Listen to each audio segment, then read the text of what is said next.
All right, welcome to another edition of Stich and Company, the Stich Method podcast. This episode is actually a really cool episode. About 5 months ago, my wife Jenny had asked for some new musical suggestions for her listening. You know, we didn't listen to a lot of the Grateful Dead and Fish and all the stuff we listened to, but she wanted to listen to something new, something good. And a lot of suggestions came in, and she did enjoy most of them. But the clear winner, was the band right here, When Particles Collide. And she really enjoyed their music, and I did too. And I started following them on Instagram, and I got in contact with them, and they came to close to my hometown. So I said, hey, if you want to come over and be on the podcast, I would really love to learn more about your band and share you with the YouTube community. And they were so happy to do it, and they came by, and we sat in my kitchen, and we had a nice, just loose, cool conversation about their band and their music and their stylings and how they think about their playing. I personally think they are wonderful musicians, and they're actually wonderful human beings, and you'll learn more about Sasha and Chris, which make the total band When Particles Collide, in the following episode. I hope you enjoy it. I'm sending them a link, so if you want to ask them questions, you can put it in the YouTube comments. I'm sure they'll chime in. I just want to thank them both for coming. You guys were amazing to spend time with. I look forward to seeing you again, and I hope all of you in the YouTube community enjoyed this episode of Stich and Company with When Particles Collide. Rock and roll. I was worried that, because when you record the sound separately, so, all right, hey, everyone. Hey. Stich here, Stich and Company. I got a plant in my face. I'm going to move this over here, and I'm glad that I'm far away from the camera. We have Sasha and Chris from When Particles Collide on this episode of Stich and Company. So we're just going to do a brief, maybe long interview, and the point is before we start, is you probably know, several months ago my wife asked for some good music ideas, and one name that came up was When Particles Collide, and thanks to the power of the interwebs, they're sitting in my kitchen, and I want them to be in your ears. So listen to this podcast, and if they're coming to a place near you, you're going to go check them out. But let's start. How you guys doing? Awesome. Wonderful. Good to have you here. I'm going to keep this really loose. I'm going to start with something not even about at the beginning, just a discovery I made about you. So you were the guitar player. I am. And you were the drummer. Yes. Okay, so I'm going to ask you a question. If you can describe in non-musical terms the other person's approach on the instrument, what would it be? Does that make sense? It totally does. Because it's weird, because I'll let you think, but while I'm saying it, is I have one word that describes both of yours. And it's one of my favorite words that's totally made up. But how would you... Well, then I probably won't guess it. But no. But how would you describe Chris's playing? I would say that, well, first of all, his approach to playing has changed over the 8 years that we've been a band. I think when we first started, it was, how can I sneak in cool musical, inside jokes or little insider things or complicated things that maybe seem simple? How can I sneak them in? Or then, where is my opportunity to show off for just a hot minute? So sneaky. So you're playing a sneaky. I feel like it was, in a way. And now I think Chris's playing is much more about figuring out what's best for the song. But live, I don't know, there's a joyfulness. I would say that Chris's approach to playing is pretty joy-filled. Joy-filled? Yeah. All right. I would say, especially now that we're more comfortable with each other and we feel more confident in what we do, I would say that Chris is a very joyful player. Excellent. And Chris, Sasha's guitar playing. I would say originally it was aggressive. Yeah, fair. That's a non-musical term, right? Can that be a non-musical term? Of course it is. Yeah, I feel like people use it. But it's more... there's a lot more storytelling in the playing now. Different choices. So it's not as angry woman in the 90s. Okay. It's just someone with a story to tell. So I feel like it's more fabled. Fable. Ooh, good. I'm gonna use that. Good. Yeah. So excellent. Fable. That's good. That's actually good choices. The reason I brought this question up is so I'll tell a story, which is a lot of people on YouTube I think know this. I wanted to be a drummer when I was younger, and my parents were like, "You're gonna be too loud," and I was like, "Okay." guitar, know, and let me show you how loud I can be. And so, right? But I walk around 24/7 with drum beats in my head, like all the time. And I bang them out my steering wheel. If you ever saw the steering wheel, my wife, actually, she's okay. She totaled my car 2 weeks ago. But if you ever saw the steering wheel, it's all like rubbed out from where I'm banging it. Okay, she's okay. It's fine. We're gonna get a new car. All's good. So, great. And when I listen to some of my favorite bands, which we talk about, like Fish and Grateful Dead, and also Tool. Yes. And there's a heaviness to some moments that I just love, and I call this term the pocket. I'm sure you're playing the pocket. Yeah. And both of you, now I believe this is from my 8th grade English class. The term is mud luscious, and it was a term that E.E. Cummings, I think it was E.E. Cummings termed, and I remember we studied it for a day, and I was like, that's such an awesome word. It's mud luscious. It has this flow to it. And when I think about both of you guys playing, both of you have this mud luscious feel, and I want to explain what it is. I already love it. Okay. I already am I want to read. When people ask us now what genre of music we play, that's what I want. Mud luscious. It's perfect. I'll tell you why. When I was listening to you, I really I put on a shuffle of every song you ever had, and I listened nonstop. And there are times where your pocket is so thick and pulling the beat back, and you are right on top, not on top of the beat, but just a second behind, and it's this awesome marriage of where sometimes I love the music where the drum is in this dense pocket and the guitar is kind of pulling it, but you guys constantly have this weaving of thick guitar pulling back and the drums pulling the pocket, and then the drums pulling back, in the song I think it's Fight. Yeah. Even your fills, my mother, boom. They're they're on time, but they're almost delayed in this perfect way, and they're fantastic, right? Okay, and it's yes, and so true. No, it's so true. And your pockets of music really kind of interweave so well, where you can listen to a playlist of When Particles Collide, and never get bored of the music because it's not the same thing over and over again. Does that make sense? You guys dance really well.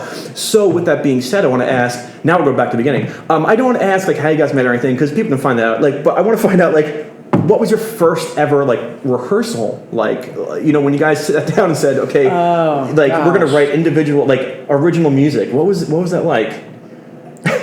Well, it's come a long way. Yeah. Because originally we started playing as a duo because I was in a bar rock band, and we didn't quite have enough material to fill the 3 hours you need typically for a bar gig. Exactly. So I had all these songs that I had written from my Riot Girl punk rock days back in New York in the 90s. Aggressive.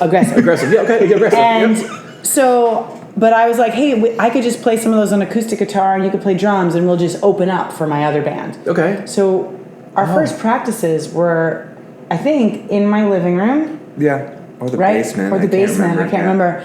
And me on acoustic guitar and Chris on drums. And it just being I think Chris was just doing me a favor. Right? Yeah. Essentially you're I'm just going to, Sorry, my phone's on. No, it's all good. But, it was not inspired, I would say. It was just... Okay, I'll do this. A hired gun. Yeah. And it really wasn't until... I think maybe 3 years later. Wow. When we were living in New Hampshire, and we had a proper rehearsal space that we rented. It was all ours. We didn't share it with any other bands. We could go.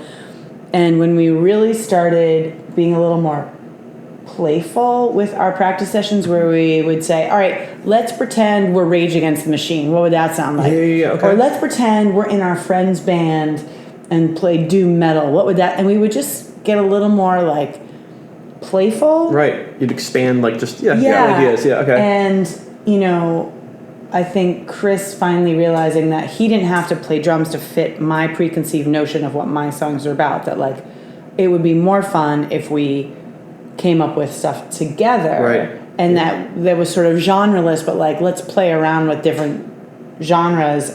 Not listening to others and then trying to emulate, but okay, imagine that we're Green Day. Imagine that we're Led Zeppelin. But not really. Right. No, I know. I get it. When I was in the band, like when I was 13 to 14, we watched like a live. We were in like a regular cover band. We were doing everything, and we watched like a live Dave Matthews concert. And then we went to the rehearsal space and let's just play our songs as if we were a Dave Matthews band. It was like one of our best rehearsals because all the songs kind of like came unwound and then came back together. And we were like, wow, like role playing as a musician is pretty awesome because it really, I get it. is. And it gets you out of your own.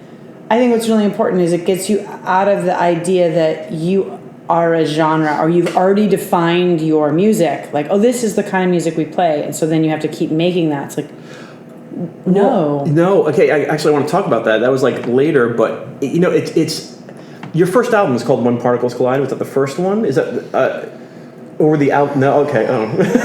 Well, I'll just go through the recordings we've done. Okay. We did a demo, right, and we called it the Mass to Energy EP. It's not available anywhere. Okay. It was with acoustic guitar. Nice. Don't look for it. It's not anywhere. So it's not anywhere. Okay. And the second thing we did was a 4-song digital EP called Making Enemies, right? Yeah. And that had 4 songs. And I think you can still find pieces of that here or there. And then we did a full length, right? We did Pop Pop Bang Bang. Mm-hmm. And that's a full length, and that's also not available. We're good. It was a long, this band has been a long time coming to like get to a place where we are like, this is us. This is us. Yeah. And then we did an EP called Ego. And now you're in the land of things that are available. Okay, so what is When Particles Collide? When was that? Like, it has a pink cover. That's Ego. That's Ego. Okay, so it says Ego in a small little writing, but it says When Particles Collide big. That's the album I'm referring to. Okay. That right there. I know it sounds weird. It's like if you guys were a novel.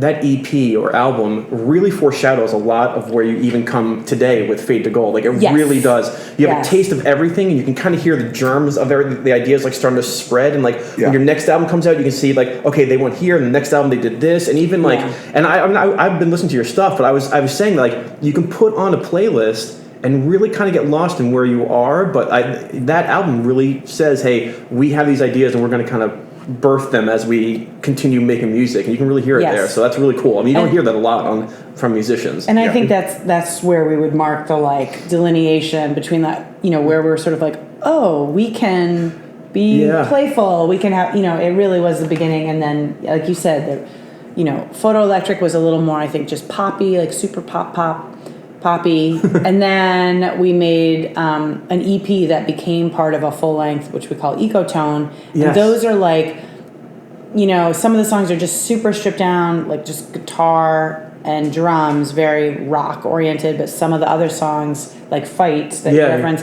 again, sort of playful, playing with genres. And that has a lot of different genres in it. I mean, you got that, like, is it a doo-wop or 60-50 I would call it like a doo-wop. Yeah, but then all of a sudden it takes an awesome turn out of doo-wop land, you know, so it's good. No, again, Ecotone, like, another, like, super strong album. And so, again, I mean, nothing's written down. I have some notes, but I'm going to ask you some questions, and we're going to take a little detour, which is, I think both of you are excellent musicians. And I mean excellent musicians. Okay, so I'll talk about Chris first. Okay, great, because that's easier.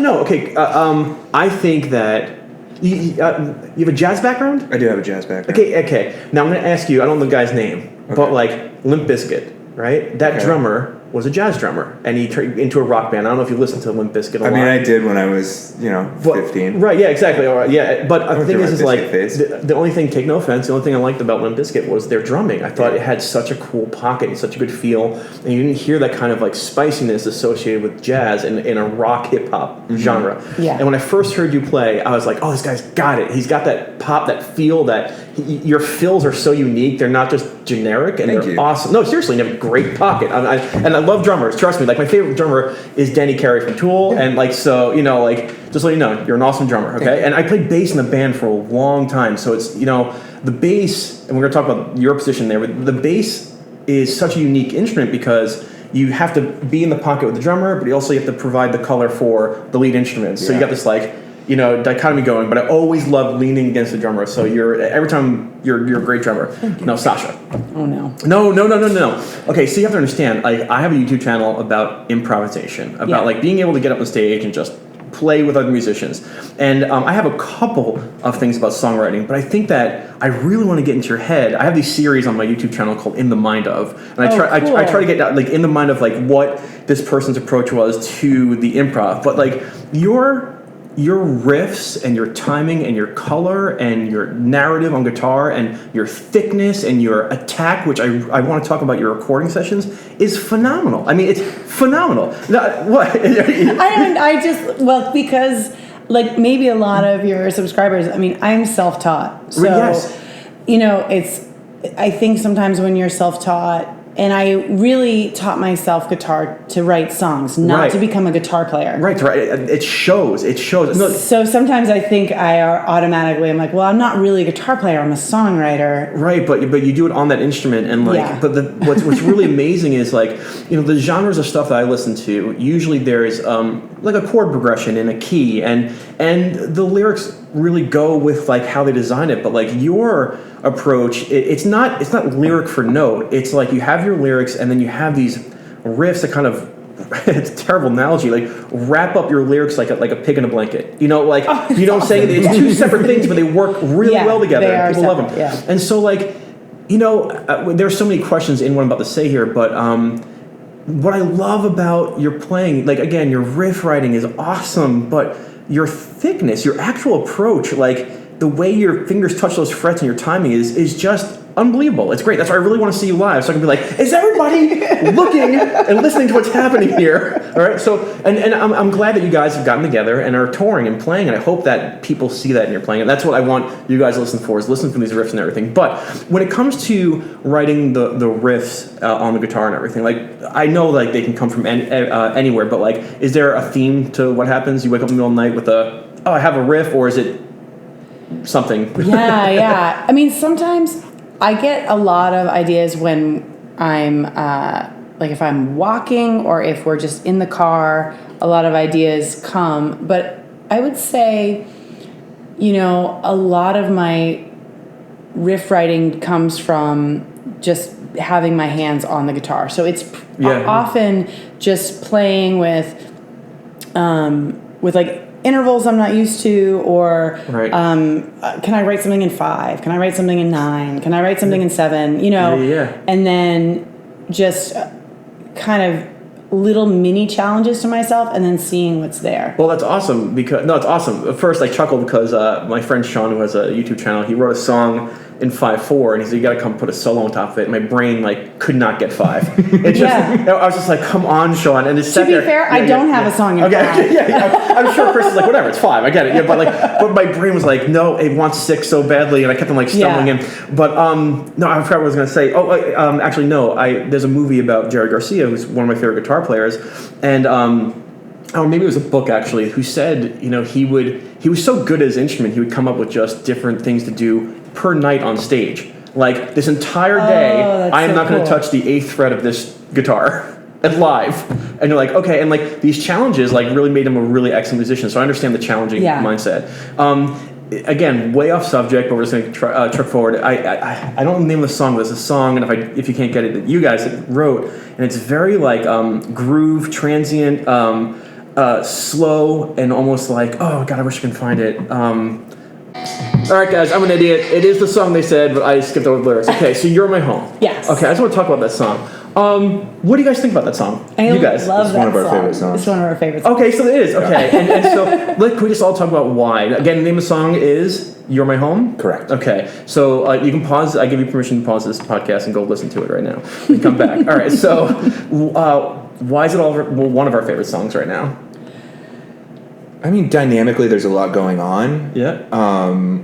So I get to be super washy and super loud right from the get-go, but then we rein it right in after 16 measures. It's like boom, bring it down. Yep. Then there's a cool instrumental section in between the verses, and then the chorus is great. Well, I guess There there's is not really no a chorus. chorus. It's an outro. I know what you're saying. Yeah, but it's minimalistic, right? It has Yeah, there's very little going on. No, It's just E. is it really? Really? It's really just That's E like Eleanor Rigby. with It's a riff. Like that's just E. That's awesome. I mean, like, there you go. Go play it now. Go. yeah, you can play. It's E. I mean, there's like an F sharp and an A sort of passing, but really, it's just E. That's awesome. I love that type of style.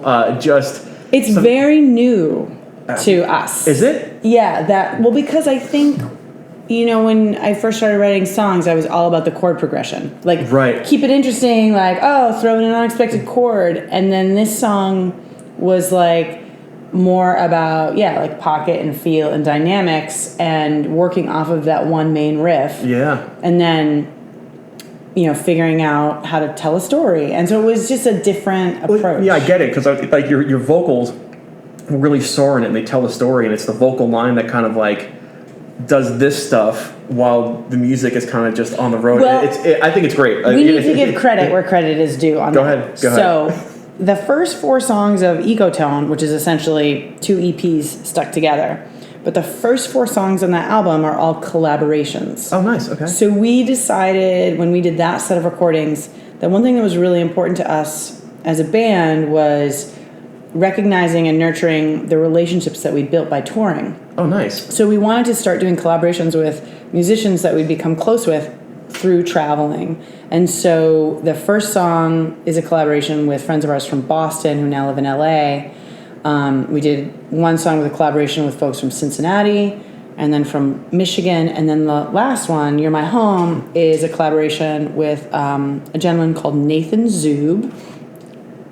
And he's actually a former student of mine. Oh, nice. From when I taught in New York City. And he's a great musician in Pittsburgh.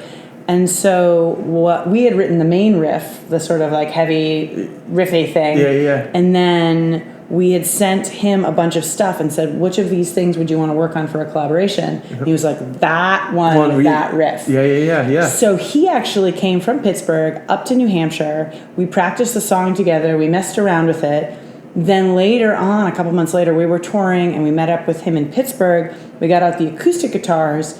And he was like, this is what I have in mind for a vocal melody. Oh, and that vocal melody was actually hard for me to sing at first. He's like a folk guy. Right. He's like and he's a little bit also of a jam band guy, but like Paul Simon is his sort of... Oh, I love me some Paul Simon. I get it, yeah. So like a song dude. And so he wrote that vocal melody and we collaborated on the lyrics as well. Oh, wow. And then he wrote the harmony. He's like, okay, you sing this, play that. So he really, I think, helped us to think more about melody and harmony in particular, because when Zub he doesn't play with us, live. And so you're singing? So he's singing all the harmonies, and so it really, like, that song really helped us in a lot of ways. Great. To break some old habits and find some new tools, together. Do you guys harmonize in the van when you're driving? No. Oh, come on, it's like perfect harmony. No? It is, but we don't listen to a lot of music in the van. It's really silence or podcasts. It's really funny you say that. Like, I don't. Hey, my dog's gonna clickety clack. Just make sure she's not turning off the recording. You got it. Yeah, I don't listen to a lot of music in the car. My mind is so like going with everything. I kind of need silence and just Same. Yeah, and it's weird. Everyone's like, "Don't you listen to music?" Oh, hey, my dog. Hey, Tara. Yeah, she wants to be on camera. Okay, so now again, randomness is like the key to my, I guess, interview. Okay, so let's just talk about. Okay, so we're gonna do the whole thing like on the count of 3. Like 1, 2, 3, and then both are gonna say it. Okay. I'm ready. What's your favorite song to play live? And crowd reaction wise, we're going to like what song? I need more than 3 seconds to play. No. Well, you can think about it. I can pause, the video. But like, what song do you know when you play that the audience is going to go, yeah? Do you have? And we're back, and we're just making sure they have the answer. They have not. I've been here the whole time. They have not consolidate. That's not the word. They have not talked to each other. Are you ready? Yeah. Okay. So it's what it is? It's gonna be 1, 2, 3, and then your answer. Here you go. Okay. 1, 2, 3. Best friends. I knew you were gonna say that. Okay. So best friends. And what was your answer? Lay my body down. Lay my body down. Okay. So let's talk about best friends. That was my first, but I thought maybe. I mean, audience response is definitely "We're Gonna Need You Now," but Anyway, okay, go ahead. No. And the reason I asked this, I'm gonna have you answer, is like I said when we first met. Like when I've not seen you live, but when I listen to your stuff, I'm like, I really want to see them live because you have all these like dynamics where the song either stops and something powerful comes in or it comes up. You have all these different ways that you guys have kind of gotten this feel, and I want to be there and experience it. And when I'm listening to it, I'm like, oh my god, if I was there, like I'd be looking around to see if anybody else is like bobbing their head or doing something. I'm like, this is great. Okay, so why Best Friends? For me, I mean, there's some time things that we get to play with. There's some timing things. The main riff is just not in 4, so that cool, makes it fun. You're welcome. It's not in 5 either. So it's not in 5 either. Well, it's in 4 and then 5. Oh, it's in 9. 9. Yeah. Oh, so you have a song that's coming for you. And then like we just have like these little parts of it that like I just get really excited to play. Nice. Because I feel like it's one of the once you get past that weird like opening riff, which is like it's kind of like how I think of Pearl Jam. Like you think Pearl Jam's a really easy band. Like there's a rock band, and then like you try and learn a Pearl Jam song, and you're like, this isn't in 4. This is so hard. People normally they'll like kind of wait their way through like that section. Like as soon as it comes in, they're like, yeah. And I feel that way about this song. I'm like, okay, we're gonna get through this, and then like there's this groove section. Like I do a lot of opening, closing of the hi hat, like really hitting on that 2 and 4. I'm like, and sometimes when you're in the right place in the right crowd, like they're really into like they're like, ooh, got You know, that's awesome. Okay, so I'm going to talk to you about that. Like when I was in the band playing bass for a while, it was always the just not the breakdowns, but the parts that just like not four on the floor, but you knew it would just start crawling across, like boom, boom. And you know, we played some venues that weren't necessarily like concert halls. It'd be like a restaurant, you know, and like it would be awesome when like me and the drummer playing. Also, you lock in, you feel good, and you look, and people will be talking to each other, but they're doing this as they talk to each other, and you're like, we got you. We got you. Like it doesn't matter, and that's and I totally understand that. All right, so you might notice that we just had a changed film canisters. Okay, so your song, be real, your song right there. It was what was it again that you chose? It was "Lay My Body Down for You." Okay, and why do you like playing that live so much? I like playing that one live for a lot of the same reasons that Chris likes to play Best Friends. There are a lot of dynamics, there's cool little riffs, there's some pocket playing, but also there are some points where I'm playing, it's not a particularly complicated riff, but it's like a little single note part, but then I'm singing something else over the top. And, I'm not a flashy guitar player. I don't solo, but for like the guitar players in the room, I always know that that's the moment where I sort of like they turn and they're like, huh, because I'm playing something and singing something different, and it is this little single note part, and I'm not looking at the fretboard. Right. So it's that sort of moment of like, oh. Yeah. Huh. That's look at that. Okay. I see. Are you familiar with the band? Sorry. That's Space. it. No, Space Hog. Yeah. Okay, that song. Their number one hit.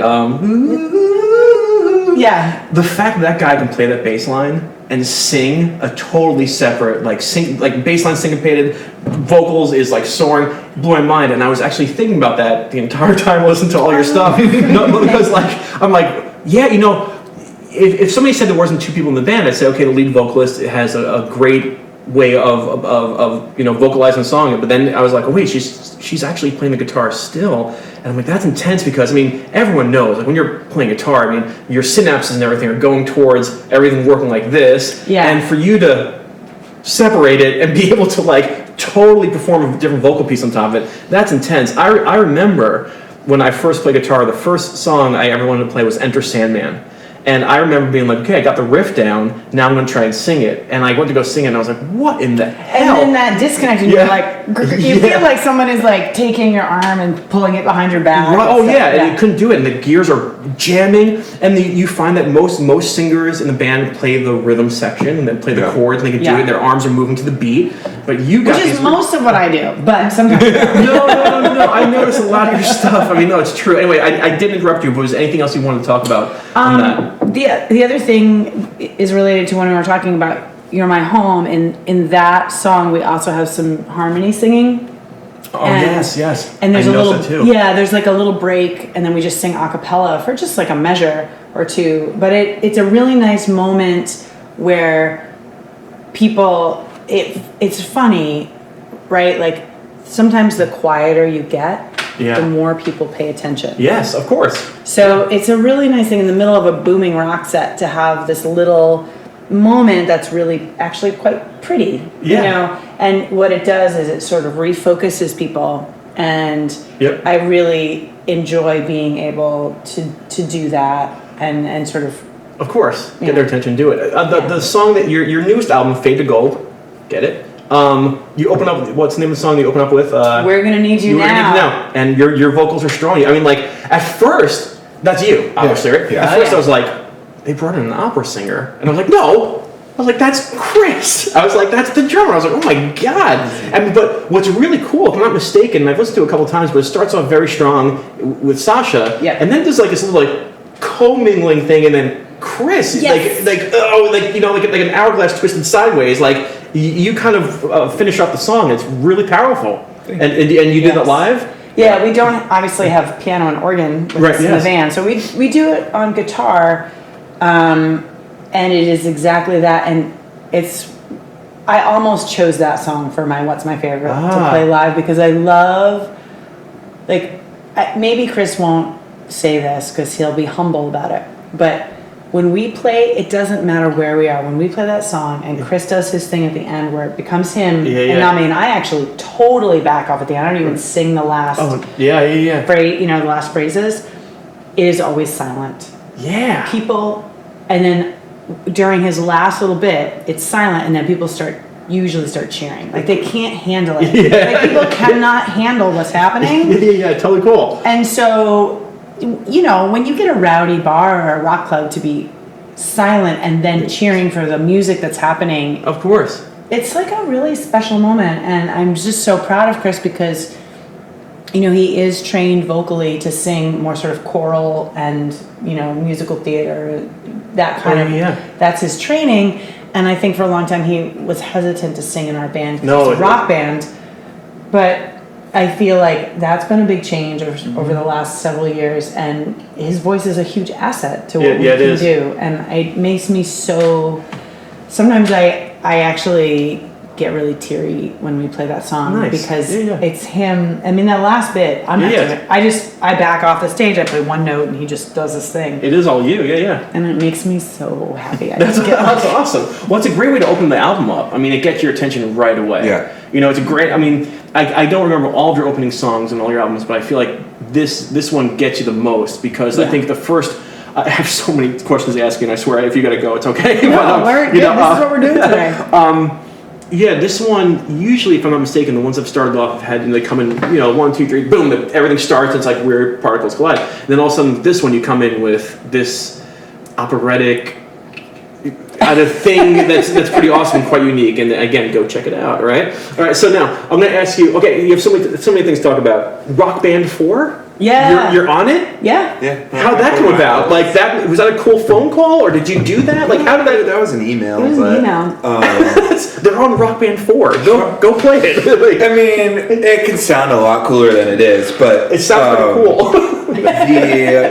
The company that makes Rock Band, Harmonix, is based out of Boston. Oh, nice. And they have been known, I think, since like maybe the second Rock Band.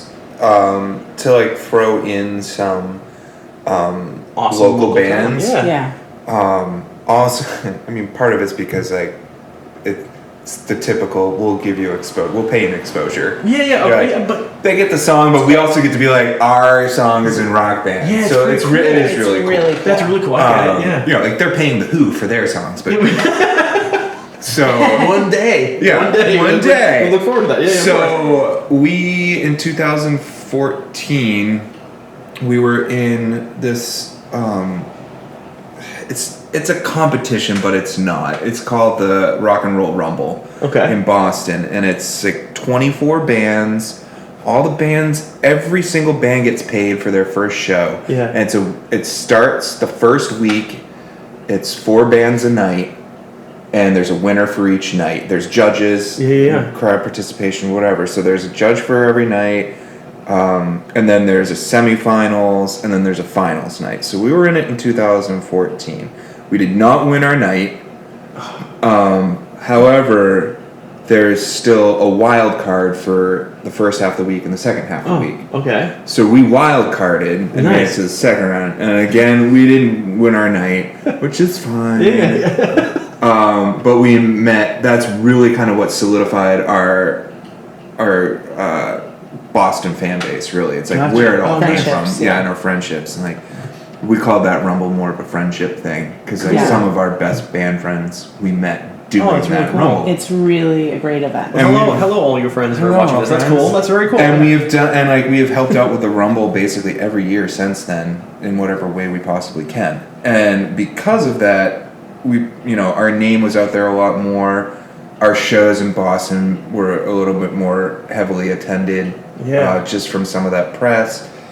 And when they were getting ready to do this new Rock Band game, there were 2 aspects to it. They were doing a story mode where you could create your own band, and like you could play through songs to earn points to get from like Club A to like playing Madison Square Garden kind of thing. And band role playing. That's cool. Yeah, it was really cool. So what they did was they asked all these Boston bands, which we weren't, but we were New England. We were New England, of course. They asked all these bands to come down, and they had scripted questions. They had a film crew, and like we filmed all these answers to questions, and then they would splice them into this story mode about like your band has been on tour with insert your fake band name. Like what were they like? And then like we have this, we had these answers we were supposed to give. So it was sort of like a behind the music. Yeah, like a VH1 for your virtual band. Yeah. So it would be like Chris and I, and it says Sasha and Chris of When Particles Glide, and be like, oh my God, I've never smelled anything so horrible in my life. That were lines like that. So we did that, and then I want to say like maybe a week or 2 after, we got an email from the music department, I guess, that we'd really like to have one of your songs in the game.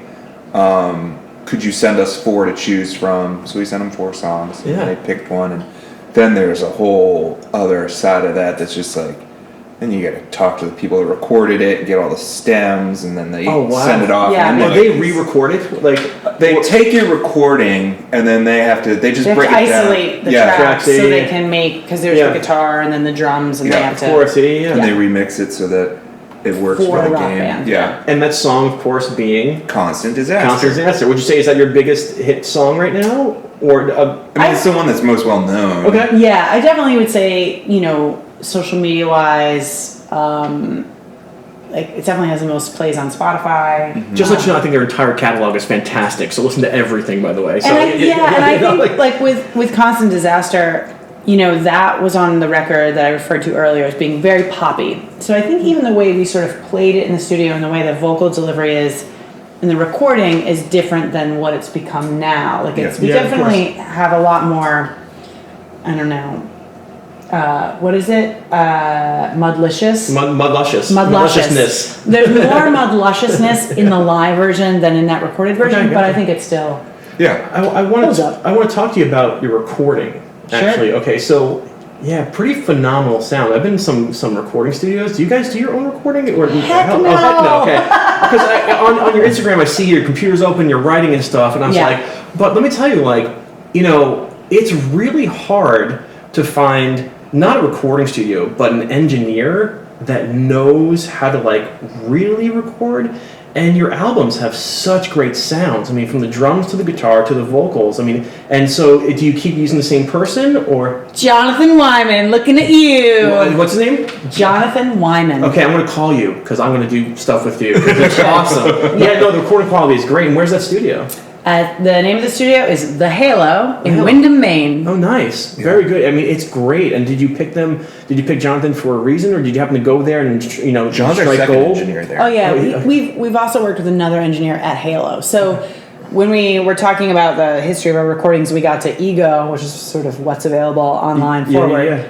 all those albums, with the exception of one song, were recorded at Halo. The first Ego and Photo Electric were recorded with Carl Anderson, an engineer who used to work at Halo, and then everything Ecotone and Fade to Gold were recorded with Jonathan Wyman. Oh, wow. And also, but all at Halo. And then there's one song on Fade to Gold that we recorded at Mad Oak Studios, and was produced by Will Daly, who's a singer-songwriter from Boston. So that's sort of the one exception in there. All right, go. If you're in the area in the band, go check out those studios, because I'm telling you, the sound you guys get is really amazing. I mean, the drum sound, like I said, the guitar. I mean, one thing I always found not fun. I don't know. I find it fun in my head, but like the sound of like the AC/DC guitar sound. It's just right. It's just a Gibson SG through a Marshall or something, but on the recording, it sounds like God is playing right through those speakers. It's so thick, and like you get that sound. And it's hard. I mean, you're a two-piece band. I was wondering, in the studio, do you lay bass down? You do. Okay, you do. Okay, sometimes. Yeah. But even your guitar is it's crosses the land of like treble and bass in a nice, super thick way where they capture the essence, I think, of your band quite well. And so like good job on there. Yeah. And so your recording sessions, like, are they like you have 3 days and you just go, or is it like one song at a time per something? Usually it's a set of songs. So usually if it's a shorter session, like if it's a 3-day session, we might try to do 3 songs in 3 days. Okay. Or if we have a week, we might try to get 7 songs done in 5 days, something like that. Like we can be kind of fast, but we record drums first, usually to a click and a me doing a scratch vocal. And keep going. I want to talk about that. Okay. Yeah, go ahead. You play to a click? Yeah. Okay. Okay. Time. Hold on. Okay. So I mean, we're recording. No, not live. Yeah. No, but there are some moments on your albums that I'm not going to say they don't sound like you have a click, because it's not a bad thing. But there are some pockets of silence or dragged out things where I listen to it and I'm like, was that to a click? Because that like pulled time so well. Yeah. Are there times where you say like, take the click off, I just want to do this, or you play to a click pretty straight? We play to a click. At the end of a song, yeah. Dude, come listen to his drum work. I'm telling you, I'm serious. There's a lot of time spent with metronomes when I was a kid. Yeah, a lot of people call them the uncomfortable tron. Yeah. So it's true. Yeah. So you're seasoned in listening to the metronome and getting it. Someone else that people could check out, and a lot of people already know who it is Tony Royster Jr. Phenomenal drummer. Made me actually stop drumming for about a year. Why? Oh, because you just got so frustrated? I just saw a video from like when he was 12, and I was like, why am I even playing drums anymore? There's no point. I did the same thing in college. And I got you. I put my guitar down. I was like, but he's done a couple things. There's like a web series, I think might be Drumeo or something. There's a couple different like web people that do the same idea. They get drummers in, they do these little clinics on sometimes electronic drum sets or whatever, and he'll play to a click on it, but he shows like how he can like push it and like hold back, but it's still all in time, and be able to like play with the click and not always just be like so robotic about it. You can use the click to still like lay back on the beat. Well, I'm telling you right now, like, you got it. Thank you. All that practice, like, it comes out like awesomely. Really, I enjoy good drummers. Thank. All right, so we're gonna wrap things up real shortly, because I don't want to hold them hostage at the house. But